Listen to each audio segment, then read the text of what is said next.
চারপাশে চেয়ে দেখো মানুষের লাশ, আধারেরা চুপি সারে করে ফিসফাস।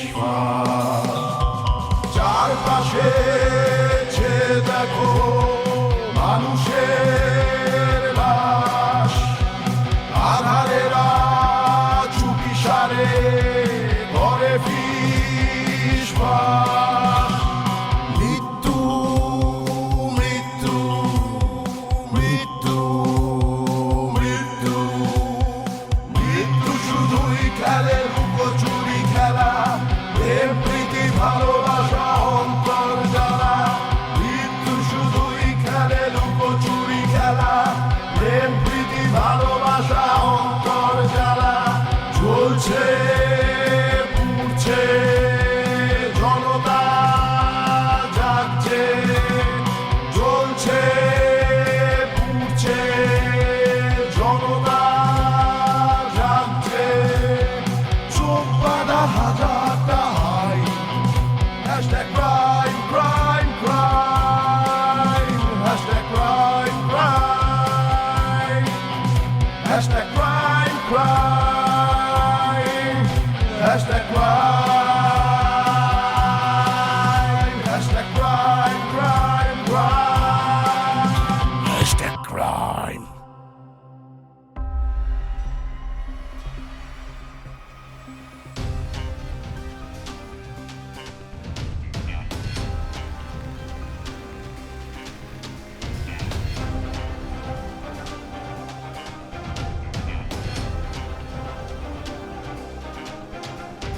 আমি এই রাস্তা দিয়ে বাড়ি ফিরছিলাম, কান্নার আওয়াজ পেয়ে আমি খুঁজতে গেলাম, আর দেখলাম এখানে এই বাচ্চাটাকে কেউ ফেলে গেছে।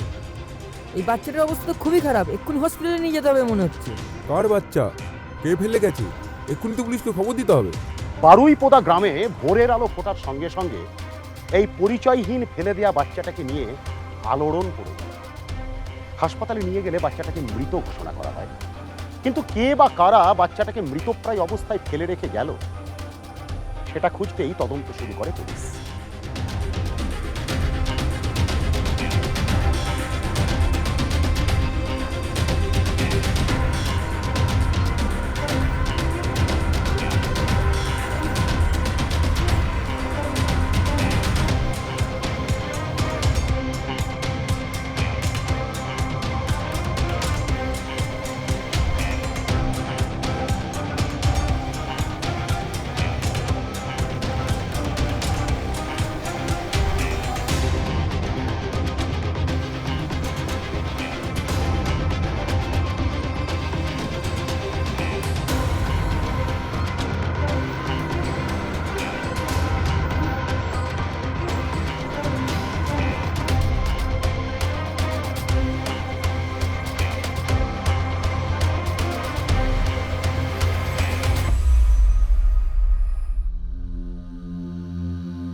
না স্যার, পেলাম না।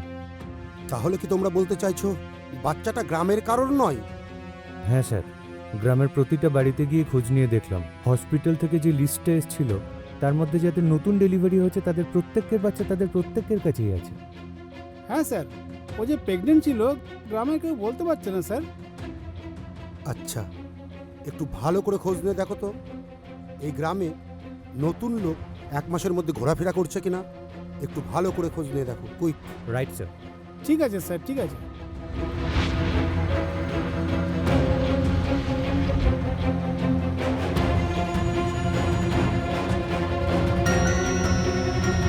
গ্রামের লোকের বাচ্চা নয়, গ্রামের লোক বাইরের কোনো লোককেও দেখেনি, বাচ্চাটাকে আকাশ থেকে উড়ে পড়ল। অদ্ভুত সব ব্যাপার। সত্যি স্যার, জিনিসটা অদ্ভুতই রয়ে গেল স্যার। এক কাজ করো, গ্রামের প্রতিটা লোকের ডিএনএ স্যাম্পল ল্যাবে পাঠাও। আমি দেখতে চাই গ্রামের লোক মিথ্যে কথা বলছে কিনা। ওকে স্যার, কালকেই আমি ডিএনএ স্যাম্পল নিয়ে ল্যাবে পাঠানোর ব্যবস্থা করছি। টেস্টের রিপোর্ট এলেই দুধ কা দুধ পানি কা পানি হয়ে যায়। একদম।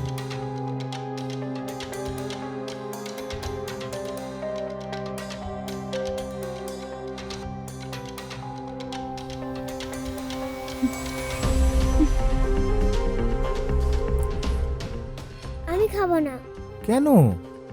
আমি মায়ের হাতে খাবো। আচ্ছা ঠিক আছে, মায়ের হাতে খাবে, কিন্তু বাবার হাতে একটু খেয়ে নাও। খুব সুন্দর, এ নাও আর একটু খাও, এ না। আমি আর খাবো না। ঠিক আছে, মায়ের হাতে খাবে তো, কিন্তু বাবার হাতে একটু। পড়ি পড়ি। ও মামা, ও মা, আমি তোমার হাতে খাবো। মা, উফ, দাঁড়া না। ও মামা, ও মা, আমি তোমার হাতে খাবো। ও মা। উফ, যা তো, খেতে হবে না। মেয়েটা না খেয়ে চলে গেল, আর তোমার কিচ্ছু যায় আসছে না। ওর এখন নিজের হাতে খাবার বয়স হয়ে গেছে। আর তাছাড়া এই বয়সে অনেক ছেলেমেয়েরই তো বাবা মা থাকে না, তাহলে কি তারা খায় না? তার মানে যে ওর মা নেই তেমনটা তো নয়। একটা বাচ্চা মেয়ের পাশে যদি তুমি না বসো, ও খাবে? তোমার কাছে ফোনটাই সব নাকি? হ্যাঁ, এটাই সব। এই শোনো না, তাকাও বলছি। কয়েকটা বছর আগেও তো তুমি এমনটা ছিলে না, বলো? তুমি আমাকে ছাড়া কাউকে চিনতে না।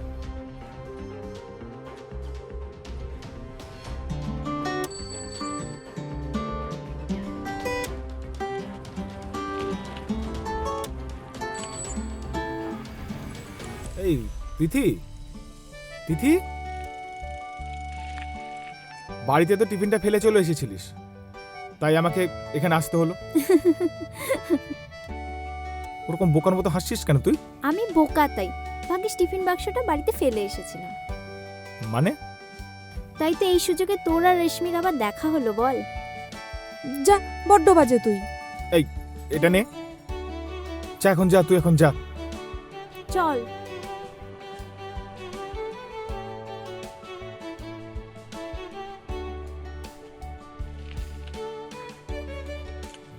এবার তুই পার্মানেন্টলি আমাদের বাড়িতে চলে এলে দেখবি দাদারও আর তোকে দেখার জন্য কোনো ছলছুতো খুঁজতে হবে না।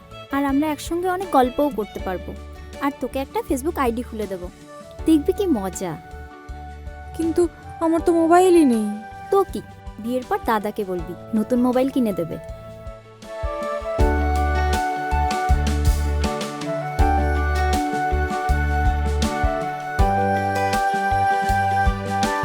সকালে তোমার আশা নিয়ে সারাদিন তিথি আমার পেছনে লাগলো, জানো? আমি কি করতাম বলো? তুমি তো বলেছিলে সকালে একবার বিকেলে একবার তোমার সাথে দেখা করতেই, তাই কোনো না কোনো একটা বাহানা করে আমাকে আসতেই হতো, তাই না? সারা জীবন আমাকে এইভাবেই ভালোবাসবে তো? কেন, কোনো সন্দেহ আছে তোমার? আরে বাবা, বাসবো।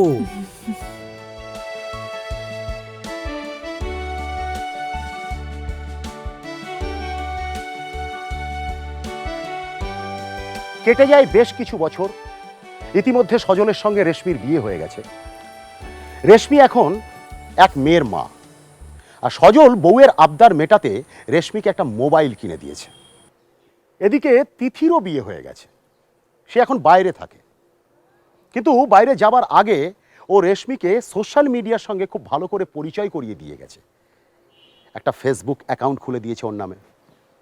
আর সেই পরিচয়ই এখন রেশমির মাথায় একেবারে নেশার মতো চেপে বসেছে। ও মামা, ও মা, ও মামা, ও মা। রেশমি, রেশমি। ওমা, তুমি কখন এলে? আমি তো বুঝতেই পারিনি। এই জগতে থাকলে তাহলে তো বুঝবে। আশপাশে কি ঘটে যাচ্ছে তোমার কোনো হুঁশ নেই। এই ফোনটা দাও, দাও না, দাও দাও, না, ফোনটা আমার দাও ফোন বলছি, নেবে না। ফোনটা দাও।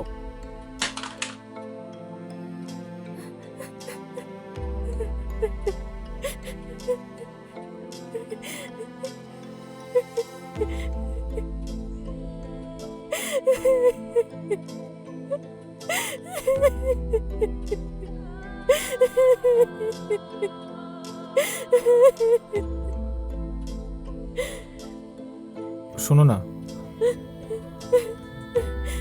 বলছি বাইরে থেকে এসে তোমাকে ওইভাবে ফোন ঘাটতে দেখে আমার মাথাটা গরম হয়ে গেছিল। আর কলকাতার চাকরিটা হয়ে গেলে আমাকে কলকাতাতেই থাকতে হবে। তখন তোমাকে একটা ফোন কিনে দেবো। দেবে? হ্যাঁ দেবো। তাহলে ঠিক আছে।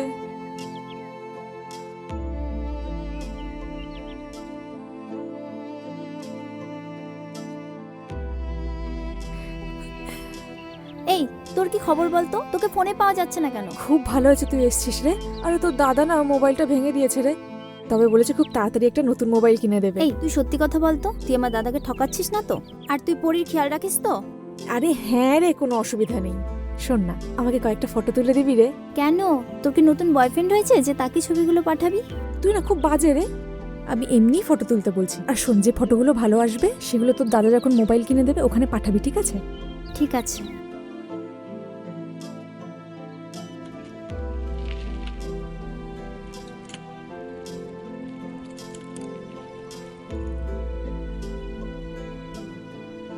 কলকাতার চাকরিটা পেয়ে গেছি। সত্যি? হ্যাঁ, আর কোনো চিন্তা থাকবে না তোমার। কিন্তু তুমি তো এখানে থাকবে না। ছুটি ছাটাতে তো আসবো রে বাবা। তা কবে যেতে হবে তোমাকে? কাল। কালকেই? হ্যাঁ। ও রেশমি, হুম? তোমার জন্য একটা জিনিস এনেছি। কি গো?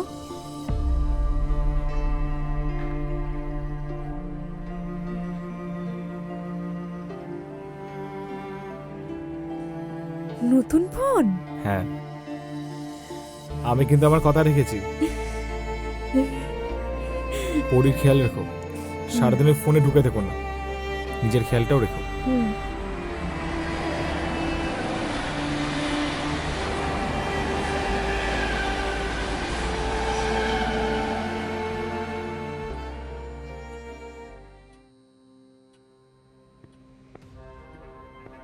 স্যার, বসো। ডিএনএ টেস্ট রিপোর্টটি কি পেলে? স্যার, ডিএনএ টেস্ট রিপোর্ট কাদের নামে এসছে আপনি জানলে আশ্চর্য হবেন। কাদের নামে বলো। কি হলো তারপর? রেশমি সজলের ডিএনএর সঙ্গে বাচ্চাটির ডিএনএ একদম মিলে গেছে।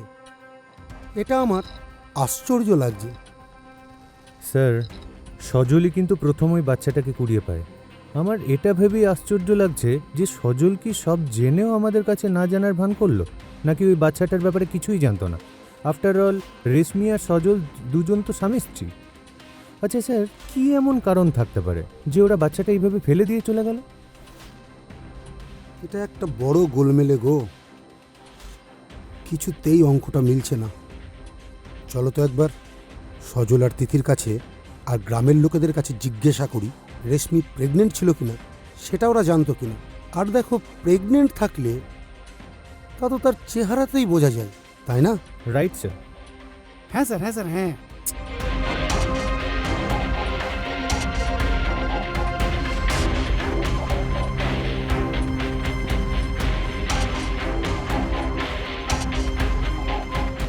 না না, এই সব রিপোর্ট মিথ্যে। আপনাদের কোথাও ভুল হচ্ছে। বৌদি যদি প্রেগনেন্ট থাকতো আমায় ঠিকই বলতো, আর যদি নাও বলতো আমি ঠিক বুঝতে পারতাম। এসব জিনিস মেয়েদের চোখ এড়ায় না। আচ্ছা, আপনি কি দাদা না থাকাকালীন বৌদির কাছে প্রায়ই যেতেন? হ্যাঁ, সপ্তাহে 2 দিন তো যেতামই। ওকে, চলুন।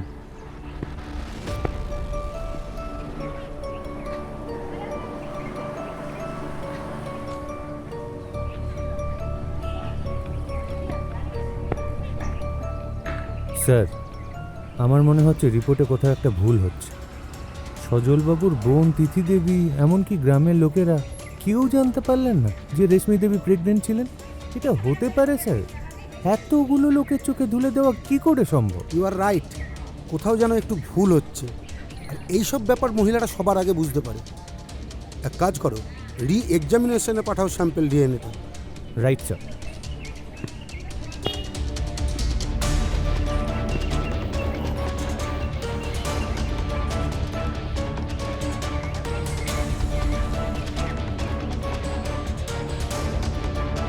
মা, বাবা কবে আসবে?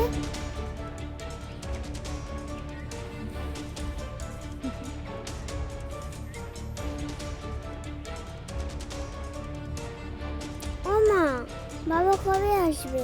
উফ, জানি না।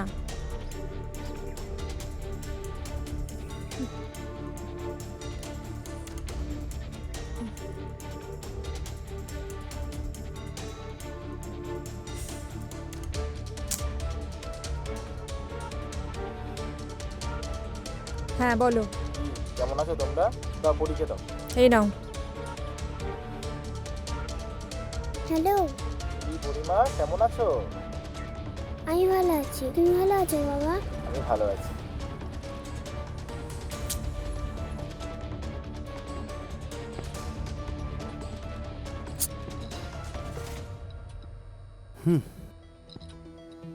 বারবার সেম রিপোর্ট। রেশমি দেবীকে জিজ্ঞাসাবাদ করতেই হবে। হ্যাঁ স্যার, আপনি ঠিকই বলেছেন। বারবার তো এক রিপোর্ট আসতে পারে না। না, রেশমি দেবীকে ইমিডিয়েটলি থানায় খবর দাও, নিয়ে আসার ব্যবস্থা করো। তাকে জিজ্ঞাসাবাদ করতেই হবে। স্যার, সজলকেও একবার খবর দিই, ও থানায় আসুক। হ্যাঁ, ওকে স্যার।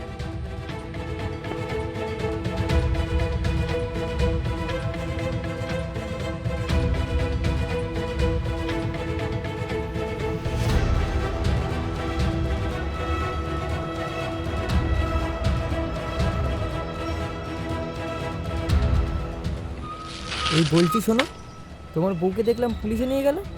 ওই বাচ্চাটা কি তোমাদের ছিল নাকি? হ্যাঁ, কি বলছো তুমি? আমাদের যদি বাচ্চা হতো তোমরা জানতে পারতে না?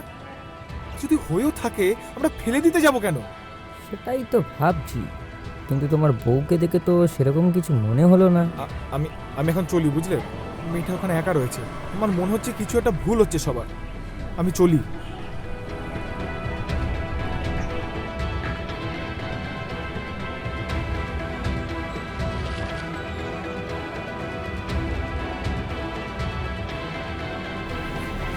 দাদা, এসব কি হয়ে গেল? আমি তো নিজেও কিছু বুঝতে পারছি না। আমি তো নিজে ওর মধ্যে কোনো প্রেগন্যান্সি লক্ষণ দেখিনি, তাহলে পুলিশ ওকে এইভাবে নিয়ে গেল কেন? সেটা আমিও বললাম, বৌদি প্রেগনেন্ট থাকলে আমি জানবো না। তাহলে পুলিশ কেন বলছে ওটা আমাদের বাচ্চা? আমি কিচ্ছু বুঝতে পারছি না, কিচ্ছু না। কি হলো রেশমি দেবী? বাচ্চাটা কি আপনার? উত্তর দিন। বাচ্চাটা আমার। আমি ওকে ওই ভোর রাতে বাঁশবাগানে ফেলে এসেছিলাম মরবার জন্য। কিন্তু কেন রেশমি দেবী? বাচ্চাটা যদি আপনার হয়, তাহলে গ্রামের লোক আপনার গর্ভধারণ দেখতে পেল না কেন? কাউকে আড়াল করার চেষ্টা করছেন আপনি? না না, আমি কাউকে আড়াল করার চেষ্টা করছি না। আমার নিজের পাপের স্বীকার আমি নিজে করছি। বিয়ের পর আমি হাতে মোবাইল পাই, তারপর আমাদের কাছে মোবাইলের ব্যবহার শিখে ফেসবুকের নেশায় আমি মত্ত হয়ে যাই। দিন রাত কিচ্ছু ঠিক থাকতো না আমার। তারপর ফেসবুকে একটি ছেলের সাথে আমার পরিচয় হয়। ওর নাম অমিত।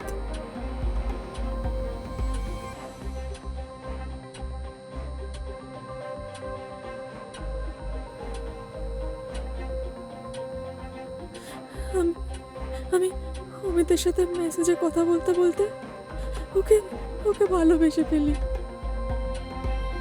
অমিতের সঙ্গে আপনি কোথায় কোথায় দেখা করতে যেতেন?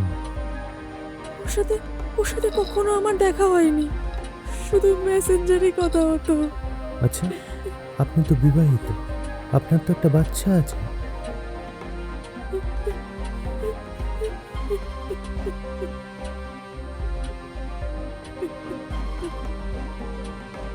অমিত অমিত সবটাই জানতো। ওর তাতে কোনো অসুবিধা ছিল না, কিন্তু সমস্যা তৈরি হলো যখন আমি দ্বিতীয়বার প্রেগনেন্ট হই। সজল চাকরি নিয়ে কলকাতা যাওয়ার আগে অমিত এটা কিছুতেই মানতে পারছিল না। ও বাচ্চাটাকে নষ্ট করে দিতে বলল, বা হবার পর নষ্ট করে দিতে বলে।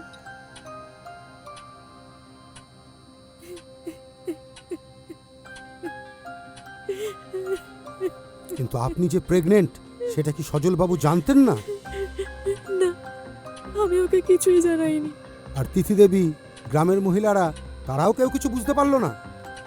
না, এবারের প্রেগন্যান্সিতে আমার সেরকম কোনো লক্ষণ দেখা যায়নি। ডাক্তারবাবু বলেছিলেন কারোর এরকম হয়, কিন্তু আমার সাথে ক্রিপ্টিক প্রেগন্যান্সি হলো এমন একটা গর্ভাবস্থা যাতে একজন মহিলা অনেক সময় প্রসবের আগে পর্যন্ত বুঝতেই পারে না সে গর্ভবতী। এমনকি তার শারীরিক লক্ষণও সেভাবে দেখা যায় না। যদিও এই ধরনের প্রেগন্যান্সির হার খুবই কম, রেশমি এই কারণেই সবার চোখে ধুলো দিতে পেরেছিল। আসুন এবার দেখা যাক গল্পের মোড় কোন দিকে যায়। আসুন।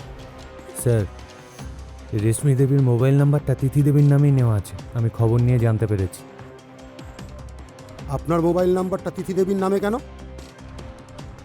আমি প্রথম তিথির ব্যবহার করা পুরনো মোবাইলটাই ব্যবহার করতাম। ওর সিমটা ওর নামেই ছিল, তারপর আর আমার বদলানো হয়নি। তিথি বলেছিল ওই সিমটা ওর আর কোনো কাজে লাগে না, তাই। ইমিডিয়েটলি তিথিকে খবর দাও থানায় জিজ্ঞাসার sir. জন্য।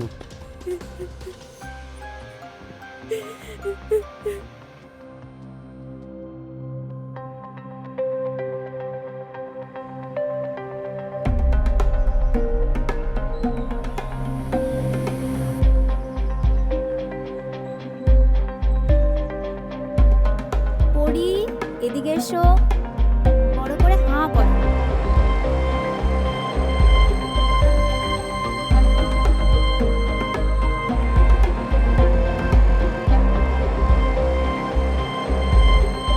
থানায় ডেকে পাঠিয়েছে।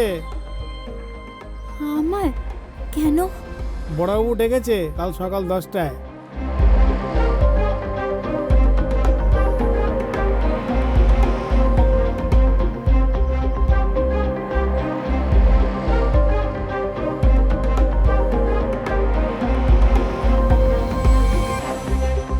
বারোটা বাজে, তিথি দেবী তো এখনো এলো না। তোমরা যাও ওনার বাড়িতে, ওনাকে জেরা করা দরকার। রাইট স্যার, চলুন।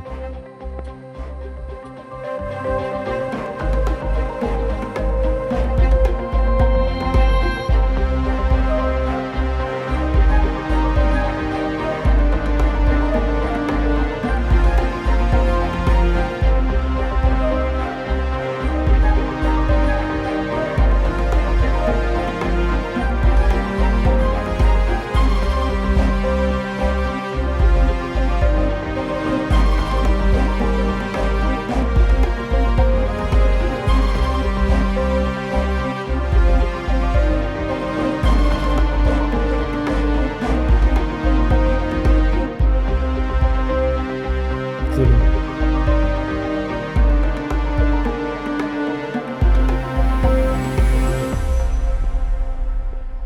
সজলবাবু,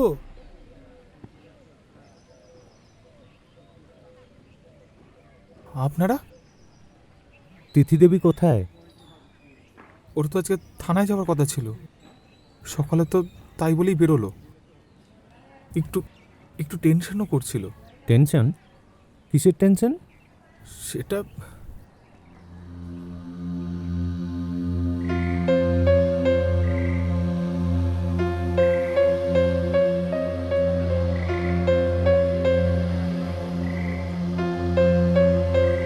স্যার, মার্ডার না সুইসাইড সেটা জানার জন্য বডিটা তো পোস্টমর্টমে পাঠাতে হবে।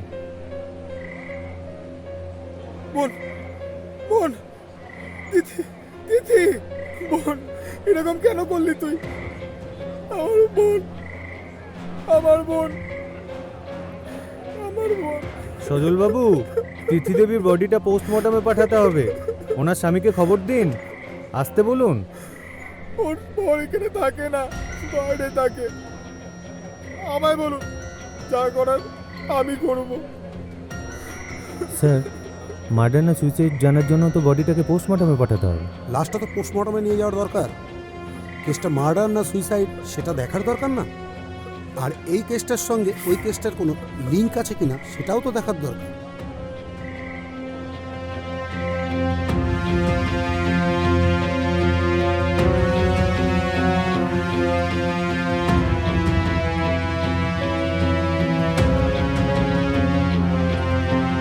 স্যার, রিপোর্টটা।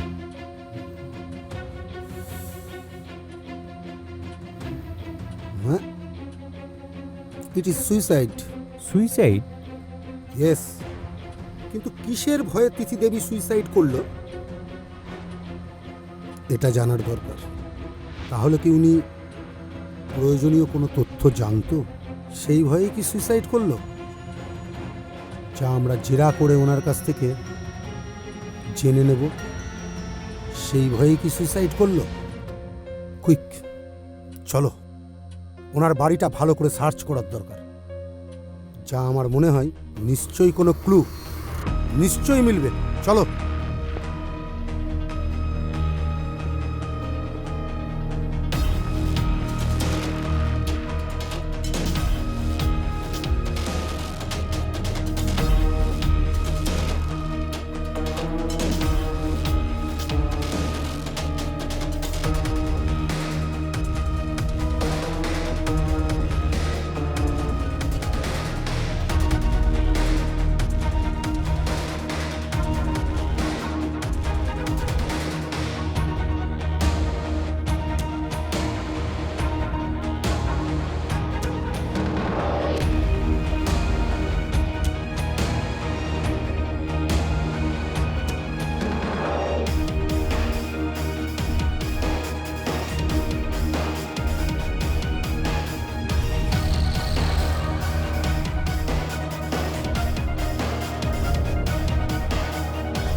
স্যার, এর থেকে বেশি আর কিছুই পেলাম না।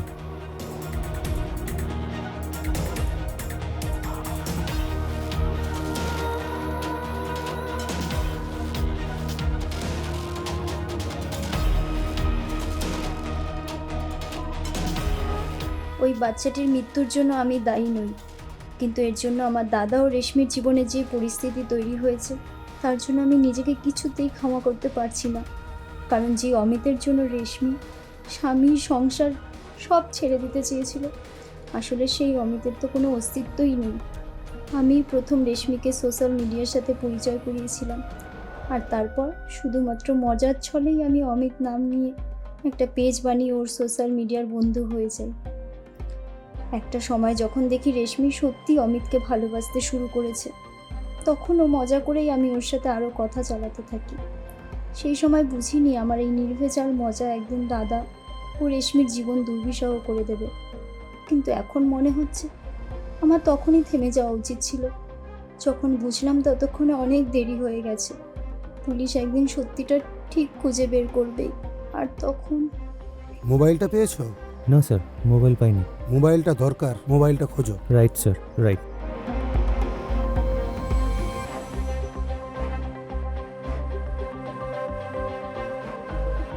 পুলিশ তদন্তে জানতে পারে যে বাস্তবে অমিতের কোনো অস্তিত্বই ছিল না। শুধু নিছক মজার ছলে তিথি অমিত নামে একটা ফেক আইডি খুলে রেশমির সঙ্গে চ্যাট করত। আর সবকিছুকে সত্যি ভেবে রেশমি তার স্বামী সন্তানকে ভুলে গিয়ে ভুয়ো অমিতের প্রেমে পড়ে যায়। নিছক একটা মজা যে এভাবে দুটো প্রাণ কেড়ে নিতে পারে, একটা পরিবারকে একেবারে শেষ করে দিতে পারে, সেটা বোধহয় স্বপ্নেও কেউ ভাবতে পারবে না। কিন্তু আমরা কি মোবাইলের ব্যবহারে আরেকটু সচেতনতার পরিচয় দিতে পারি না? ভেবে দেখবেন প্রিয় দর্শক। আজ এই পর্যন্তই। আসবো এরকম আরো বহু ঘটনা নিয়ে আপনাদের সামনে। সঙ্গে থাকবেন আমাদের।